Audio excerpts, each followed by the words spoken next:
Welcome to Deerhound Productions, the channel for videos about all your favorite horror media. I'm DaneCat33, and today we've got yet another Mimic Theory video. For this theory, I'll be focusing on the main location of Secret of the Mimic, that being Murray's costume Manor, and the mystery surrounding the building. This location was first introduced in the Mimic's origin story. It was formerly an abandoned lace factory before Edwin Murray purchased it to house his business. Later, after his wife died during childbirth, he and his son, David, moved into the factory. This is where the Mimic was created to entertain David, and unfortunately, it's also where David was hit by a van and killed. This, of course, put Edwin into a severely depressed state, and led to him beating the Mimic, transferring his rage into the AI program, giving the endoskeleton its violent nature.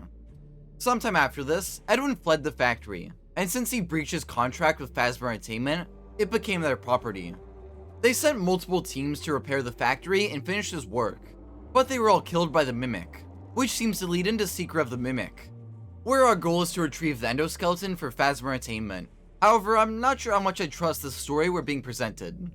The game's marketing and the books characterize Edwin Murray as a reclusive solo contractor, but what we've seen in the game is the exact opposite. There are a bunch of employee posters scattered around the manor, some of which are just general warnings, but one in particular feels very F.N.A.F Entertainment-like. This poster encourages employees to avoid being late to work, by threatening them with fines or additional punishments, similar to some of the dialogue and posters seen in the newer games. That concludes your time in parts and service. Your pay will be docked accordingly. Having employee posters in general is very weird, considering how the game presents Edwin as the only person working here. Clearly other people worked at Murray's costume Manor. I'm sure a lot of the new additions to the Manor can be written off as expanding upon the story, things that weren't mentioned in the books, or just altering the story a bit so it works better for a playable game, similar to what happened with Into the Pit. But from an environmental storytelling standpoint, these employee posters definitely point to Murray's costume Manor having multiple employees. The Tales from the Pizza-Plex installment, The Storyteller, might help shed some light on what happened to Edwin's factory. This story takes place during the Pizza-Plex era of the series, at least 3 decades after the Mimic's origins. Despite how much he despises the company, Edwin is now back at F.N.A.F Entertainment. F.N.A.F once used the Mimic 1 program to replace the Pizza-Plex's writing team. And strangely enough, Edwin seems fully aware of the danger the Mimic proposes. This is odd, considering the books never showed Edwin learning of the Mimic's violent tendencies, implying that we're missing a major piece of Edwin and the Mimic's story. At the Pizza-Plex, the Mimic 1 program is contained within a metallic white tiger bust, seemingly based on David's white tiger plush. Making things even stranger, Edwin is afraid of the white tiger. To quote him, "Was the tiger movable? Was it designed to be mobile? No, the tiger was stationary. It wouldn't suddenly come to life and attack." Edwin is clearly worried the white tiger is hostile, which is odd, considering nothing he witnessed in the Mimic's origin story would give him a reason to be afraid of the Mimic, unless something happened after the story that would make him fear it, and more specifically, its white tiger appearance. And what do we see in Secret of the Mimic's marketing? A white tiger costume, which we can reasonably assume is being worn by the Mimic, is present in Edwin's factory. I think he might have seen the Mimic killing people while wearing the white tiger costume. This is further implied earlier in the story. When Edwin sees the Storyteller for the first time, he has a mental breakdown. The sounds, a screech and a scream, his own yelling, the sights, blood, so much blood, and a gut-clenching grimace. The smells. Edwin gagged at the metallic scent that suddenly assaulted his nostrils. The screech and scream are likely an echo of David's death, but I don't think a single child being mowed down by a white van would cause that much blood. Edwin also says the sights, as in multiple horrific sights, so he's not just talking about David's death. This is also directly tied to the white tiger, as Edwin only has this flashback upon seeing the Storyteller's head. He goes further with these thoughts. He had had a full-blown, nearly untethered from reality meltdown. No disembodied tiger head would have caused that, unless it was like this tiger head. So clearly, these flashbacks are specifically tied to the tiger, further reinforcing that he saw the Mimic doing something horrible while wearing the white tiger costume, making him fear the endoskeleton and its tiger persona. Throughout this story, it's made abundantly clear that Edwin is aware of the Mimic being a monstrous creature, but the books never explain where or how he learned this. That's where I think Secret of the Mimic will fill in the gaps. When analyzing Edwin's story and the Manor, there's one detail which I believe perfectly fits into this mystery. That being that Edwin returned to Fazbear Entertainment. Yes, while he does disappear after David's death, it's mentioned in the Storyteller that he returned to demand Fazbear Entertainment honor the buyout of his company. I believe that's what leads into the factory being transformed into the Manor. Here's what I think happened. Edwin returned to Fazbear Entertainment. Eventually, they succeeded in capturing the Mimic, likely by using the deactivation switch located on the back of its head. With the factory Mimic free, Edwin and Fazbear Entertainment transformed the location into Murray's Costume Manor, expanding the building and its workforce, so they could more efficiently produce animatronic characters. And this is where he witnessed the Mimic's murder spree. More than just the Storyteller suggests an incident with the Mimic in the past. The epilogues imply that something went wrong with the original Mimic.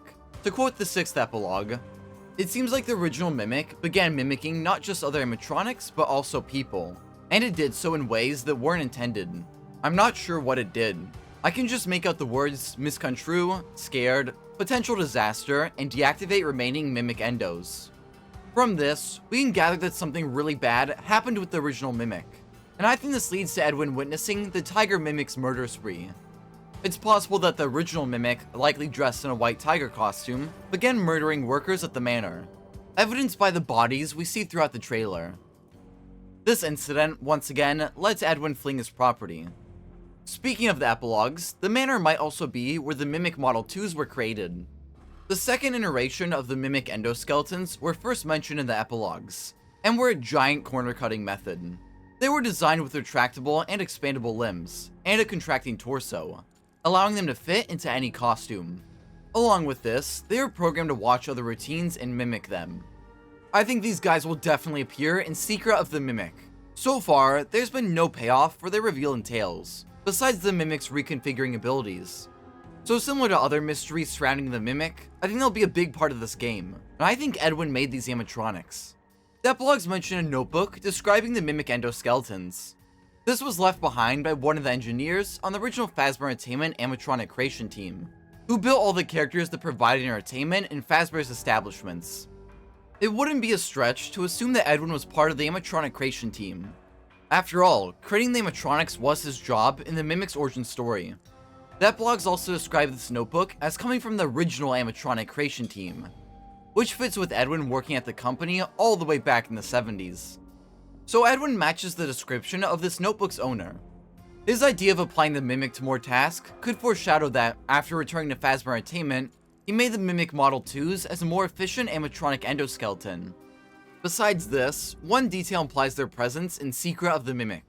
At the H.E.L.P.E.R terminal, which we'll discuss more later, there's a welcome show. It doesn't make sense to have an animatronic performance in the factory, but it would if this was part of the Model 2's training. Remember, those animatronics were supposed to copy other routines. Perhaps this welcome show was something they were supposed to observe and mimic. The Mr. Hippo and Monty animatronics in the screenshot might also be another show the Mimic Model 2s were supposed to copy. Or maybe these are the Model 2s. As I previously mentioned, these animatronics were deactivated after the Mimic incident, but I'm not sure if they actually did anything wrong or were just deactivated as a precaution. The epilogues specifically say the original Mimic caused problems, which leads me to believe that nothing went wrong with the Model 2s. My only issue with this theory is why would Fazbear Entertainment want to retrieve the Mimic again, especially after it caused such a big incident? I guess it is very valuable technology. If Fazbear was able to mass produce the Mimic, they'd save so much time and money. However, it's implied Fazbear isn't interested in using the Mimic, as they kept the endoskeleton for at least 3 decades, up until they delivered it to the Pizzaplex construction site. And as far as we know, they didn't try to produce any more Mimic endoskeletons. So maybe they just want to retrieve the Mimic so they can deactivate it and take back the factory. Along with the Mimic, the game also has a lot of new animatronics, such as Jackie, Dolly, and Music Man. These characters don't seem to be the Mimic, and despite my belief that the Model 2s are around during Secret of the Mimic, I don't think these animatronics we've seen are Model 2s. These characters aren't simple costumes that can be put on and taken off. They're more advanced animatronics that an endoskeleton likely wouldn't be able to slip into. And like I said before, I don't think the Mimic Model 2s were hostile. The epilogues only confirm that the original Mimic caused issues. Nothing has mentioned the Model 2s being malicious. The Storyteller implies something else is going on with these animatronics. When Edwin confirms the Mimic-1 program to be the source of the Pizzaplex's issues, such as the animatronics' altered personalities and the building's malfunctions, he thinks, no wonder the Pizzaplex characters were changing. No wonder problems were cropping up all over. It was happening again. Similar to Edwin's fear of the White Tiger, this is never elaborated upon. Never has the Mimic corrupted animatronic characters and caused issues with the building.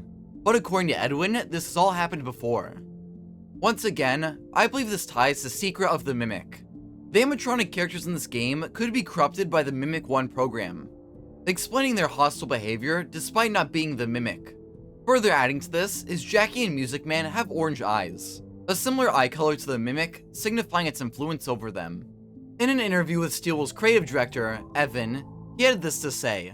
It's interesting too, as we're developing the game, there's these certain themes that start re-emerging. I call it thematic repetition. They say like, what's the saying? History doesn't repeat, but it rhymes. It's sort of like that, right? These ideas that aren't necessarily direct one-to-ones, but there are these like churning, narrative motifs that come around again. And I think we see a lot of that, and having that emerge as a prequel is a really interesting dynamic, right? Because what does it say about, right, this like the sequel influences the prequel, right? Yes. This could be referring to the events of the Storyteller and Security Breach being similar to the events of Secret of the Mimic, with the Mimic-1 program corrupting both the Manor and Pizzaplex animatronics. The main question I have is, how did the Mimic-1 program get into the animatronic systems? Judging from Edwin saying this has happened before, I assume that, similar to the Storyteller, the Mimic-1 program was integrated into Murray's costume Manor, which caused issues with the building and the animatronic characters. The Mimic's origin story hints that Edwin was the one who unleashed the malicious AI into the Manor. After activating the endoskeleton, he quickly brainstormed ideas for how to use the Mimic-1 program. He still wasn't sure how the Mimic was learning so quickly, but he was very pleased by this development. Edwin was starting to kick around ideas for how to use the evolving program to get his company back. The Mimic-1 program, if it matured as Edwin hoped it would, could be applied to many tasks. We've already seen this happen in Secret of the Mimic. In the teaser, Stay Up Latte, we're introduced to a coffee maker that Edwin created, and it has some very peculiar dialogue. I know what you want better than you do. I am always watching and learning. This is pretty obviously using the Mimic-1 program. As similar to the coffee maker here, the AI was designed to learn from watching others, so we can confirm that Edwin went through with using the Mimic-1 program for other creations. It's possible that at the costume Manor, Edwin tried to use the Mimic-1 program to more efficiently run the building, but this caused issues across the Manor, and began affecting the animatronics, similar to what happened with the Pizzaplex and Glamrocks. Further adding to this is when Phasma Entertainment proposes the Storyteller, Edwin gets a sense of deja vu, which would make sense if he had issues with AI in his factory. I think we've already seen the source of the Mimic's influence over the Manor. In Secret of the Mimic's gameplay trailer, there's a H.E.L.P.E.R terminal, which appears to be a system running throughout the factory. This seems to be yet another H.E.L.P.E assistant, which is a little concerning considering he's backstabbed us in every new installment. In H.E.L.P.E 2's ending, he deceives us, making us collect the Fast Force action figures that summon Glitchtrap, which results in the security mask being delivered to Cassie. Then in Ruin, H.E.L.P.E tricks her into using the security mask to free the Mimic. Now we're seeing him decades before in Secret of the Mimic. Throughout those previous entries, it's strongly implied H.E.L.P.E is the Mimic. As I previously said, H.E.L.P.E's deception in H.E.L.P.E 1 and 2 sets up the Mimic's plan to escape. And if you kill Glitchtrap, H.E.L.P.E disappears along with him, implying H.E.L.P.E was just his disguise. Glitchtrap is also very likely the Mimic. We covered this theory in a previous video if you're interested in learning more. Anyways, if this is true, then that'd make H.E.L.P.E the Mimic, which is further implied in Ruin. Sometimes his eyes turn orange and veins appear on his head, implying he either is the Mimic or being controlled by it. So if H.E.L.P.E is returning, I think he's once again the Mimic. Further proof is that the H.E.L.P.E appearance is the same design H.E.L.P.E uses in H.E.L.P.E 1 and 2. If the factory systems have been compromised by H.E.L.P.E running the Mimic-1 program, then it's likely this is how the Mimic corrupted the animatronics. It's possible Edwin made H.E.L.P.E, since, as I previously discussed, he brainstormed ideas for applying the Mimic-1 program to more advanced tasks. I think the results of Edwin using the Mimic-1 program will lead into the events of Secret of the Mimic. I'm not sure how the events of the gameplay itself will go, but Tales from the Pizzaplex and H.E.L.P.E.R 1 and 2 have made it pretty obvious how the game will end. To summarize one of our previous theories, I believe Secret of the Mimic will heavily involve Fall Fest. H.E.L.P.E.R 1 and 2 features multiple levels, which appear to take place at the event. Both the Carousel and Fazer Blast levels are outside and feature Halloween props such as pumpkins. The exterior of Murray's costume Manor, and some of the marketing, implies that Secret of the Mimic will take us to a carnival, that likely being Fall Fest, judging from the Fall Fest posters at the Secret of the Mimic PAX demo. What's interesting is that both of the Fall Fest levels in H.E.L.P.E.R 1 and 2 end with the place burning down, strongly implying there was a fire at Fall Fest. This could tie back to the Mimic's unexplained burn appearance in the epilogues. In those, the Mimic is described as dark and discolored, as if it survived a fire. I believe that the end of the game will somehow end up causing a fire at Fall Fest, which will scorch the Mimic, giving it the burnt appearance from the epilogues. I think the Mimic will then be deactivated using the Mex's security. This device was first introduced in Ruin. It was connected to the AR network and used to keep the Mimic trapped. It later appeared in H.E.L.P.E.R 1 and 2, where it's placed in the back of the van from Secret of the Mimic and taken away, likely to the Manor, as we see the van driving there at the start of the trailer. I believe in Secret of the Mimic, we'll have to integrate the Mex's security into the factory systems to purge the Mimic 1 program and deactivate the endoskeletons. The game will end with us succeeding in deactivating the original Mimic, which will be kept in the Manor for decades until Phasma Entertainment delivers it to the Pizzaplex. So just to recap my overall theory, since I know we jumped around a bit, I believe after the Mimic's origin story, Edwin ran out of money and returned to Phasma Entertainment. He partnered with them to transform his factory into Murray's costume Manor, hiring new employees and expanding the building into an animatronic and costume factory. Wanting to use the evolving Mimic 1 program, Edwin integrated it into the factory through the H.E.L.P.E.R system, and created the Mimic Model 2s. However, this went very wrong. The Mimic 1 program corrupted the animatronic characters and caused issues throughout the building. But even worse, Edwin witnessed the original Mimic copying people in unintended ways, and while wearing the White Tiger costume, it slaughtered employees at Murray's costume Manor. Edwin fled the property, leaving Phasma Entertainment's characters and the Mimic abandoned. However, Phasma still wanted to retrieve their prized endoskeleton, so they sent our protagonist to the Manor to capture the Mimic. They'll have to make their way through the building as the Mimic controls its systems and characters. The game concludes with the Mimic burning at Fall Fest and being deactivated using the Mex's security. It resides in the factory for years until it's shipped to the Pizzaplex, leading into the events of the epilogues, security breach, and ruin. Regardless of whether I'm right or wrong, I can't wait to unravel this mystery when Secret of the Mimic releases on June 13th. If you enjoyed this video, please subscribe, like, share, and consider supporting us and our future projects.